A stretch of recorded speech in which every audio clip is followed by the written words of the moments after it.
കൃപയ്ക്കേറ്റം യോഗ്യനായവനേ,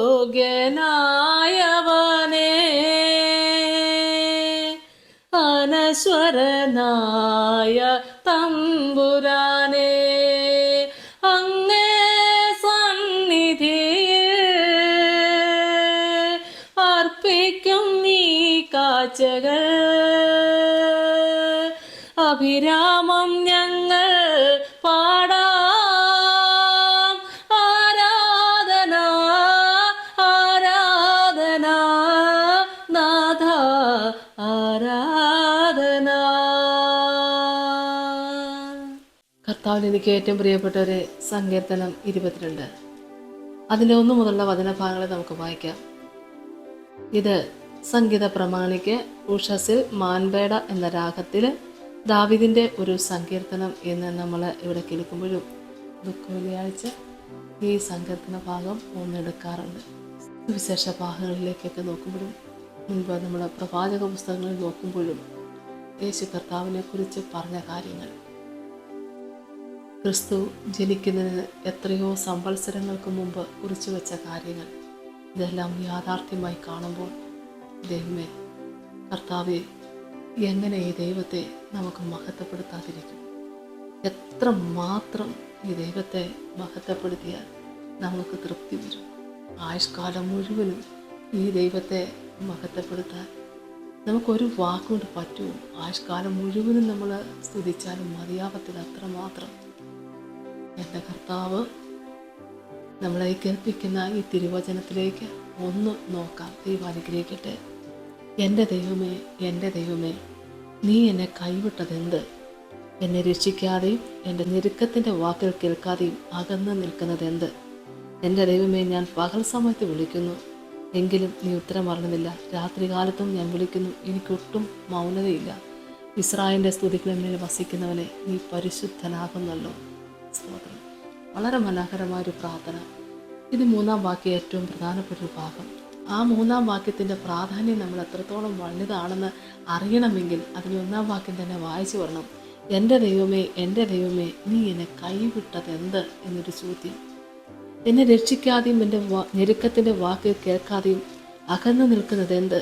എൻ്റെ ദൈവമേ, ഞാൻ പകൽ സമയത്ത് വിളിക്കുന്നു, എങ്കിലും നീ ഉത്തരം പറയുന്നില്ല. രാത്രികാലത്തും ഞാൻ വിളിക്കുന്നു, എനിക്കൊട്ടും മൗനതയില്ല എന്ന് പറഞ്ഞിട്ട് അടുത്ത വാക്ക് കേൾപ്പിക്കുന്നത്, ഇസ്രായേലിൻ്റെ സ്തുതികളിന്മേൽ വസിക്കുന്നവനെ, നീ പരിശുദ്ധനാകുന്നുവല്ലോ. ദൈവത്തിൻ്റെ സ്തോത്രം.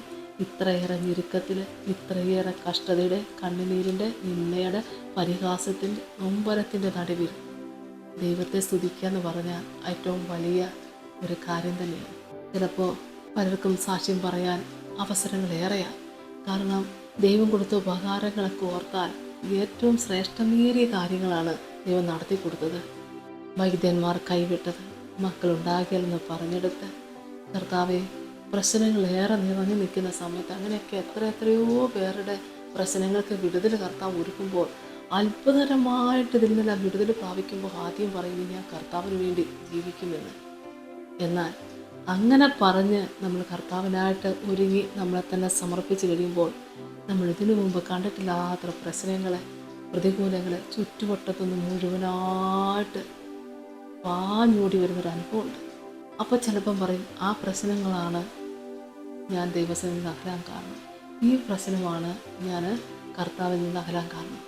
ദൈവമക്കളെ, പ്രശ്നങ്ങളും പ്രതികൂലങ്ങളെ നോക്കിക്കൊണ്ട് ആർക്കും കർത്താവിനെ മഹത്വപ്പെടുത്താൻ പറ്റില്ല.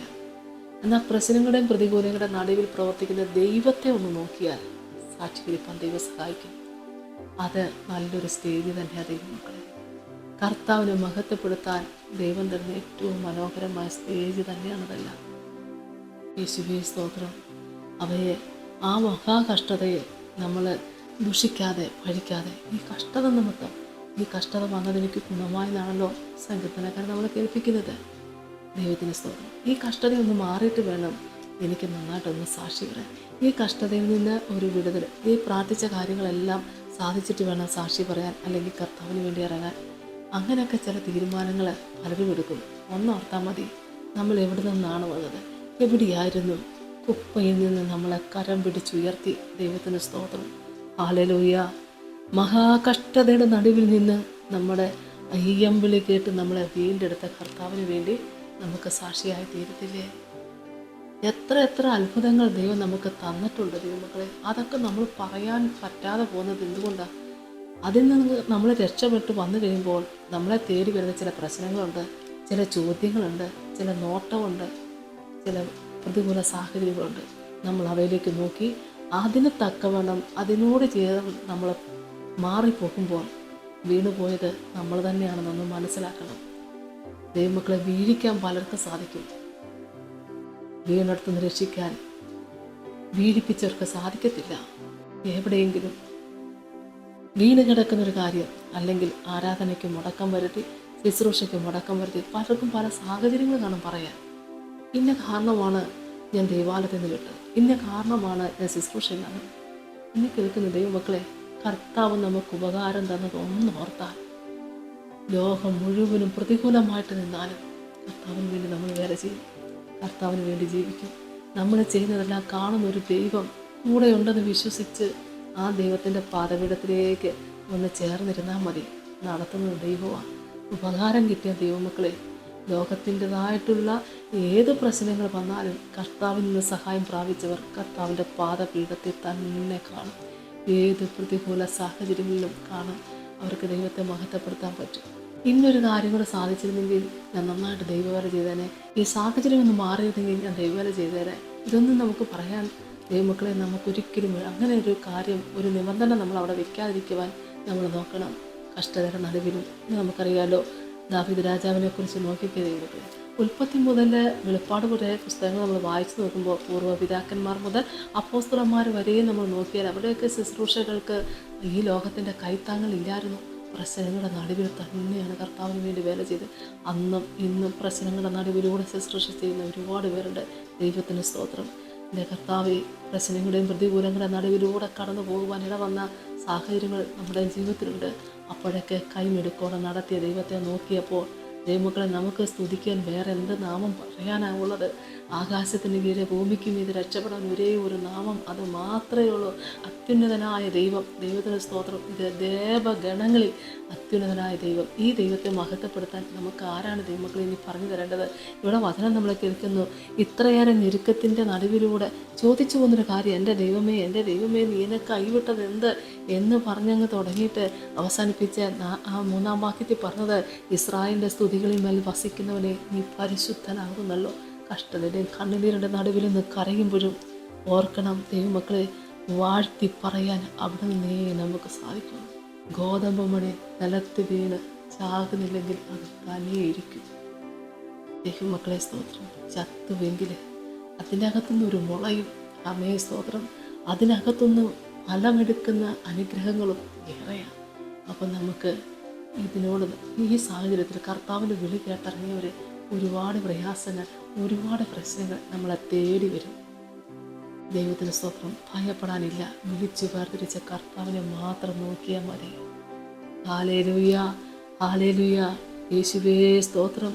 ദൈവത്തിൻ്റെ പുണ്യനാമത്തെ മഹത്വപ്പെടുത്തുവാൻ നമുക്ക് ഒത്തിരി നന്മകൾ ദൈവം തന്നിട്ടുണ്ട്. അതൊക്കെ ഒന്ന് ഓർത്താൽ നമുക്കും ഇതുപോലെ പറയാം, ഇസ്രായേലിൻ്റെ സ്തുതികളിൽ മേൽ വസിക്കുന്നവനെ നീ പരിശുദ്ധനാകുന്നുവല്ലോ. അത്രയും പറഞ്ഞ് ദൈവത്തെ മഹത്വപ്പെടുത്താൻ ഈ കഷ്ടതയുടെ നടുവിലും നമുക്ക് സാധിച്ചിട്ടുണ്ടെങ്കിൽ, കണ്ണുനീരിൻ്റെ നടുവിലും പ്രയാസങ്ങളും പ്രശ്നങ്ങളും ഏറി വന്ന സമയത്തും കർത്താവിനെ മഹത്വപ്പെടുത്തിക്കൊണ്ട് വേല ചെയ്യാൻ പറ്റിയിട്ടുണ്ടോ? കർത്താവിനെ സ്തുതിക്കുന്നതിന് തടസ്സം വന്നിട്ടുണ്ടോ? കർത്താവിനെ സാക്ഷ്യം പറഞ്ഞതിന് തടസ്സം വന്നിട്ടുണ്ടോ? കർത്താവ് ഏൽപ്പിച്ച ശുശ്രൂഷയ്ക്ക് തടസ്സം വന്നിട്ടുണ്ടോ? ഇല്ലല്ലോ ദൈവമക്കളെ. കർത്താവേ, ദൈവത്തിന് നന്ദിയോടെ സ്തോത്രം. ഈ ശുശ്രൂഷയൊക്കെ എത്ര അനുഗ്രഹമായിരുന്നു. നമുക്കറിയാമല്ലോ, കഷ്ടകാലങ്ങളിൽ നമ്മുടെ ദൈവം നമ്മളെ നടത്തിയ വഴികളൊക്കെ ഒപ്പം നമ്മൾ പറയുമ്പോൾ ദൈവമേ എത്ര മഹത്വമാണ്. ദൈവത്തിൻ്റെ തേജസ് ഒന്ന് കണ്ട്, ദൈവത്തിൻ്റെ സാന്നിധ്യം ഒന്ന് കണ്ട്, ദൈവത്തിൻ്റെ കരുതലൊന്ന് കണ്ട്, ദൈവത്തിൻ്റെ സ്നേഹം അനുഭവിപ്പാൻ നമുക്ക് കിട്ടിയ അവസരങ്ങൾ സ്തോത്രം.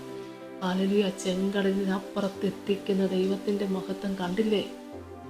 മുൻപിലൊരു ചെങ്കടൽ വരുമ്പോഴാണ് ദൈവമക്കളെ ചെങ്കടലിൻ്റെ നടുവിലൂടെ വഴി തുറന്നു തരുന്ന ദൈവത്തെ കാണുന്നത്. തളർന്നു പോകാതിരുന്നാൽ നമുക്കെല്ലാവർക്കും ഈ സാക്ഷ്യം പറയാൻ പറ്റും. പറയണമല്ലോ. അതിനല്ലേ കർത്താവ് നമ്മളെ വിളിച്ചു വേർതിരിച്ചത്. ദൈവം അനുഗ്രഹിക്കട്ടെ. നമുക്ക് പ്രാർത്ഥിക്കാം. സ്തോത്രം. കർത്താവേ, കരുണാസമ്പന്നന്റെ സ്വർഗീയ നല്ല ദൈവമേ, ഏറെ ഞെരുക്കത്തിലും ഏറെ പ്രയാസങ്ങളുടെ നടുവിലും പ്രതിസന്ധികളുടെ നടുവിലും കർത്താവെ തളർന്നിരിക്കുന്ന മക്കളെ ഈ സമയത്ത് ഓർത്ത് പ്രാർത്ഥിക്കുന്നു.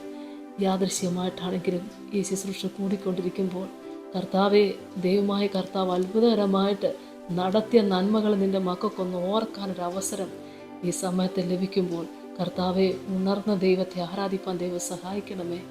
സകല ജാതികൾക്കും ദൈവമായ കർത്താവെ, മുഖപക്ഷമില്ലാത്ത നല്ല കർത്താവെ, തിരുവചനത്തിലൂടെ നിൻ്റെ മക്കളും ആത്മാവിൽ നിറഞ്ഞ് എൻ്റെ കർത്താവെ അങ്ങയെ സ്തുതിക്കുവാൻ തക്കവണ്ണം എല്ലാ പ്രിയപ്പെട്ടവരെയും ദൈവം സഹായിക്കണമേ. എൻ്റെ കർത്താവിൻ്റെ സന്നിധിയിൽ സമർപ്പിച്ചുകൊണ്ട് ആരാധിച്ച് മഹത്വപ്പെടുത്താൻ എല്ലാവരും ഒരുക്കണമേ. ആരാധനയ്ക്ക് പോകുന്നൊരു തടസ്സം വരുത്തിയതായ അനുഭവങ്ങൾ കർത്താവെ, ആരൊക്കെങ്കിലും ഇതിനകത്ത് കാരണമായിട്ട് തോന്നിയിട്ടുണ്ടെങ്കിൽ ഞാൻ ഒരാൾ നിമിത്തമാണ് അവരും ആരാധനയ്ക്ക് പോകാതിരുന്നത്. ഞാൻ ഒരാൾ നിമിത്തമാണ് ഈ ഭവനത്തിലെ പ്രാർത്ഥന നിലച്ചു പോയത്. ആർക്കെങ്കിലും ഇന്ന് ഈ വചനത്തിന് മുമ്പിലൊന്ന് ബോധ്യപ്പെട്ടാൽ അവർക്കും ചേർന്ന് ദൈവസന്നിധിയിൽ ആരാധിപ്പാൻ തക്കണം ദൈവം ഇടയാക്കണമേ. എൻ്റെ കർത്താവെ, സ്തുതികളിൽ മേൽ വസിക്കുന്ന ദൈവത്തെ ആരാധിക്കുവാൻ നിൻ്റെ മക്കളുടെ ഭവനത്തെ ഇപ്പോൾ തന്നെ കർത്താവെ ദൈവം പ്രവർത്തിക്കണമേ എന്ന് പ്രാർത്ഥിക്കുന്ന കർത്താവെ, എൻ്റെ കർത്താവിലേക്ക് നോക്കിയാൽ ആരും ഒരു നാൾ ലജ്ജിച്ചു പോയിട്ടില്ലല്ലോ. വിശ്വാസത്തോടെ കർത്താവിന് വേണ്ടി ആയിത്തീരുവാൻ നിൻ്റെ മക്കളെ ദൈവം സഹായിക്കണമേ. പിതാവിൻ്റെയും പുത്രൻ്റെയും പരിശുദ്ധാത്മാവിൻ്റെ നാമത്തിൽ അപേക്ഷിക്കുന്ന കൃപയോടെ കേൾക്കണമേ. ആമേൻ. യേശുവേ സ്തോത്രം.